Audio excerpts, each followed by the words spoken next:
ابن عمر رضی اللہ تعالیٰ عنہ اور رسول اللہ صلی اللہ علیہ وسلم سے روایت فرماتے ہیں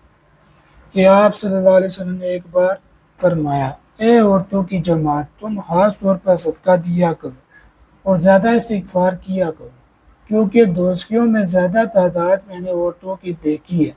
ان میں ایک ہوشیار عورت بولی، یا رسول اللہ صلی اللہ علیہ وسلم، ہم نے کیا قصور کیا ہے کہ ہم دوزخ میں زیادہ جائیں گی؟ آپ صلی اللہ علیہ وسلم نے فرمایا، تمہیں باہم گفتگو میں لعنت کرنے کی زیادہ عادت ہوتی ہے اور تم اپنے شوہر کی بھی ناشکری کرتی ہو۔ میں نے تم جیسا دین اور عمل میں ناقص ہو کر پھر ایک دانشمند شخص پر غالب آ جانے والا کسی کو نہیں دیکھا۔ تو بات آپ نے توجہ سے سماعت فرمائی۔ اب دو اعمال بتائے گئے جس کی وجہ سے عورتوں کا جہنم میں جلنا لازم ہو جائے گا، اور اسی طرح دو اعمال بتائے جس کی وجہ سے وہ جہنم سے بچ سکتی ہے۔ تو انشاءاللہ ہم سب وہ دو اعمال بد اعمال ان سے بچیں گی اور دو جو نیک اعمال ان کو اختیار کریں گے، اور دوسروں کو بھی بار بار یہ بات بتائیں گے تاکہ یہ بات تر و تازہ رہے۔ اب وہ دو بد عمل کون سے ہیں کہ شوہر کی ناشکری کرنا اور باہم گفتگو میں لعن طعن کرنا۔ تو اس بات کو ذہن نشین کرتے ہوئے اپنی محفلوں کی جو نکات ہیں اس میں اس بات کو ضرور ذہن میں رکھا جائے۔ اچھا، دوسرے دو نیک اعمال ہے کہ استغفار ہے، دوسرا صدقہ ہے۔ تو اس کے بارے میں کچھ تفصیل آپ کو بتاتا ہوں۔ استغفار کہتے ہیں گناہ پر شرمندہ ہو جانا، معافی مانگنا اور آئندہ نہ کرنے کا عزم۔ گناہ پر شرمندہ ہونا، معافی مانگنا اور آئندہ نہ کرنے کا عزم، یہ کیا ہے؟ یہ استغفار ہے۔ اب کیسے کی جائے اور اس کے کیا فضائل ہوں گے؟ چند فضائل میں آپ کے سامنے رکھتا ہوں۔ حضرت ابو ہریرہ رضی اللہ عنہ فرماتے ہیں کہ رسول اللہ صلی اللہ علیہ وسلم نے ارشاد فرمایا، خدا کی قسم میں دن میں 70 دفعہ سے زیادہ اللہ تبارک و تعالیٰ کی حضور میں توبہ اور استغفار کرتا ہوں۔ حضرت عبداللہ بن عمر رضی اللہ عنہ سے روایت ہے کہ ہم لوگ رسول اللہ صلی اللہ علیہ وسلم کی ایک نشست میں شمار کر لیتے تھے کہ آپ صلی اللہ علیہ وسلم 100 دفعہ اللہ تبارک و تعالیٰ کی حضور میں عرض کرتے تھے، رب اغفر لی وتب علی انک انت التواب الغفور، رب اغفر لی وتب علی انک انت التواب الغفور۔ ایک بار پھر سماعت فرمائے، رب اغفر لی وتب علی انک انت التواب الغفور۔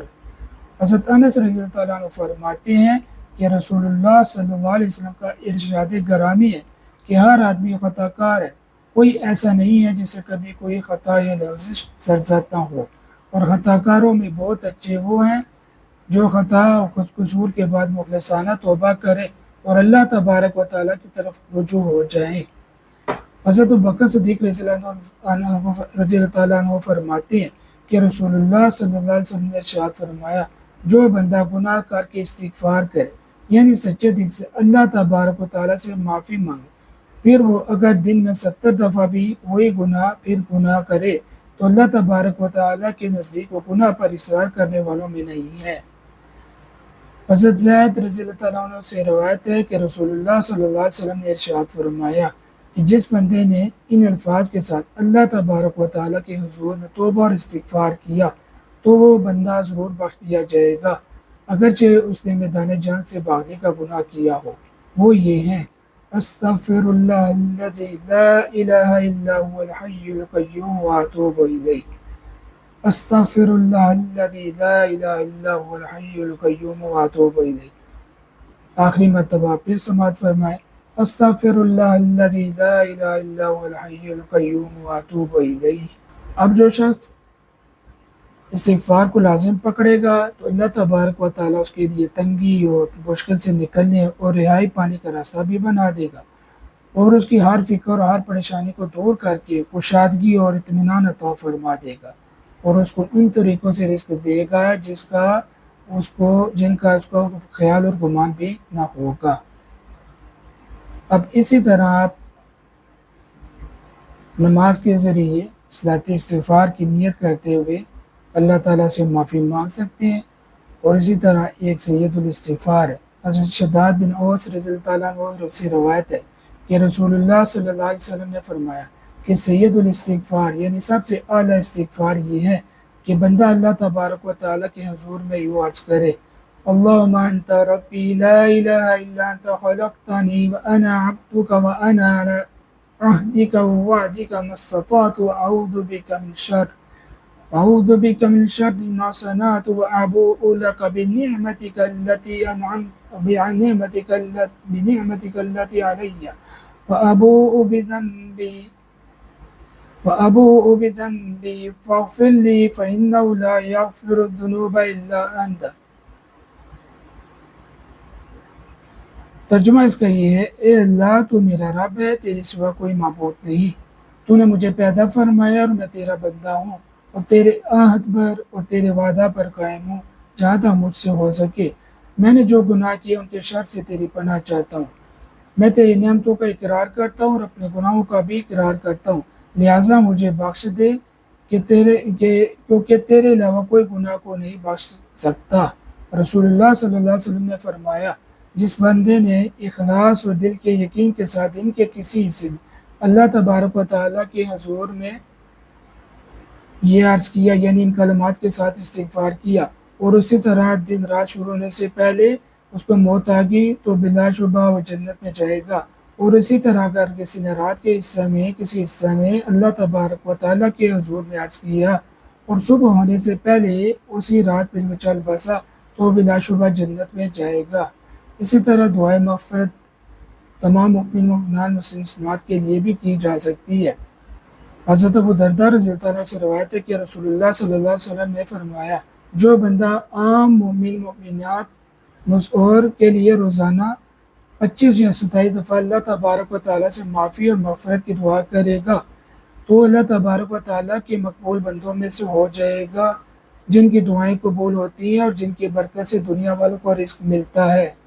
وہ دعا یہ ہے،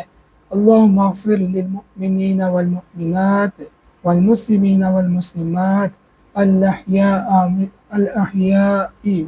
منہم والاموات۔ دوبارہ سماعت فرمائیں، اللہم اغفر للمؤمنین والمؤمنات والمسلمین والمسلمات الاحیاء منہم والاموات۔ تیسری مرتبہ پھر سماعت فرمائیں،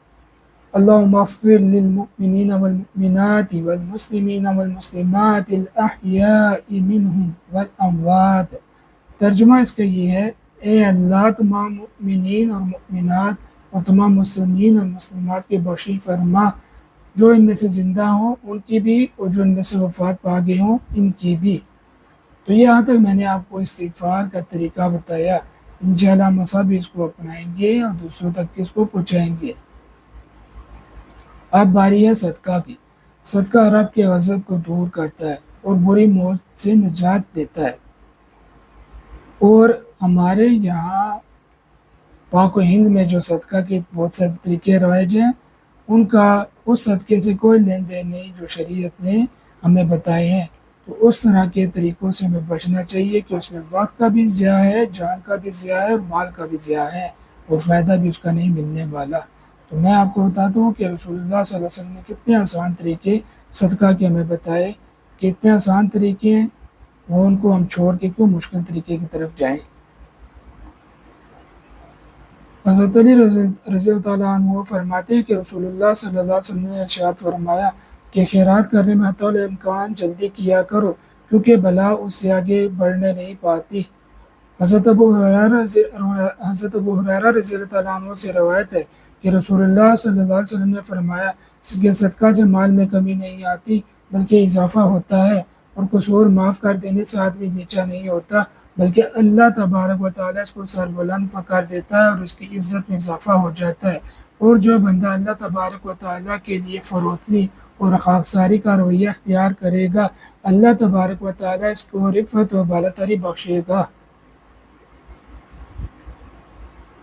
حضرت انس بن مالک رضی اللہ تعالیٰ عنہ سے روایت ہے کہ رسول اللہ صلی اللہ علیہ وسلم نے فرمایا، 7 چیزیں ہیں جن کا ثواب بندے کے مرنے کے بعد بھی جاری رہتا ہے اور یہ قبر میں پڑا رہتا ہے، جس میں ان میں دین سیکھا، یا کوئی نہر کھودی، یا کوئی کنواں کھودوایا، یا کوئی درخت لگایا، یا کوئی مسجد بنائی، یا قرآن ترکہ میں چھوڑا، یا کوئی اولاد چھوڑی جو اس کے مرنے کے بعد بخشش کی دعا کرے۔ امام ابن ماجہ رحمۃ اللہ تعالی نے بجائے درخت لگانے اور کنواں کھدوانے کے صدقہ کا اور مسافر خانہ کا ذکر کیا ہے۔ اس حدیث سے دین مدرسہ کی اور رفع عامہ کے کاموں کی فضیلت بھی ثابت ہوئی۔ اسی طرح یہ آپ نے جو سماعت فرمائی، نیک بات کہنا یہ بھی صدقہ، بری بات سے روکنا یہ بھی صدقہ، اور راستہ بتا دینا کسی کو یہ بھی صدقہ، کمزور نظر والے کی مدد کرنا بھی صدقہ،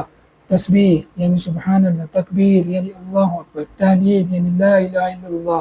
تحمید یعنی الحمدللہ، یہ سب صدقہ، اور راستے سے پتھر ہٹانا، ہڈی کانٹا وغیرہ ہٹانا، تکلیف دہ چیز ہٹانا یہ بھی صدقہ، بھائی کی خوشی کی آدر مسکرا دینا بھی صدقہ، اپنے ڈھول سے بھائی کے ڈھول میں پانی ڈال دینا بھی صدقہ، نماز چاشت بھی صدقہ، کیونکہ جسم کے 360 جوڑ ہیں وہ 2 رکعت صلاۃ چاشت سے ادا ہو جاتے ہیں، اس کے جو صدقہ ہے وغیرہ، حلال مال جو غریب اپنے کمائی میں سے خرچ کرے اپنے گھر والوں پر وہ بھی صدقہ، اور اس کو افضل ترین صدقہ بتایا گیا، اور علم دین، نہر کھدوانا، کنواں کھدوانا، درخت لگوانا، مسجد بنوانا، قرآن کریم ترکہ میں چھوڑنا، نیک اولاد چھوڑنا، یہ آپ پہلی سماعت فرما چکے ہیں، سب صدقہ میں ہی شامل ہیں۔ تو آپ دیکھیں یہاں پر کوئی ایسی بات نہیں آئی جو امیر اور غریب کے لیے مشکل ہو، کرنا کیا ہے، ہم نے اس چیز کو اپنانا ہے، اس بات کو اپنانا ہے، اور اپنا کر یہ دوسروں تک یہ بات پہنچانی ہے۔ تو میں نے آپ کو یہاں تک آج یہ بتایا کہ خواتین، خصوصاً خواتین، کون سے 2 بد عمل جن سے بچیں گی، شوہر کی ناشکری سے بچیں گی، بام گفتگو میں لان تان سے بچیں گی، اور کون سے اعمال اختیار کریں گی، وہ استغفار کو اختیار کریں گی، صدقہ کو اختیار کریں گی، اور بہت آسان ہے یہ اعمال اختیار کرنا۔ اللہ تعالیٰ ہمارے لیے آسان فرمائے اور اس بات کو آگے دوسروں تک پہنچانے کی توفیق عطا فرمائے۔ السلام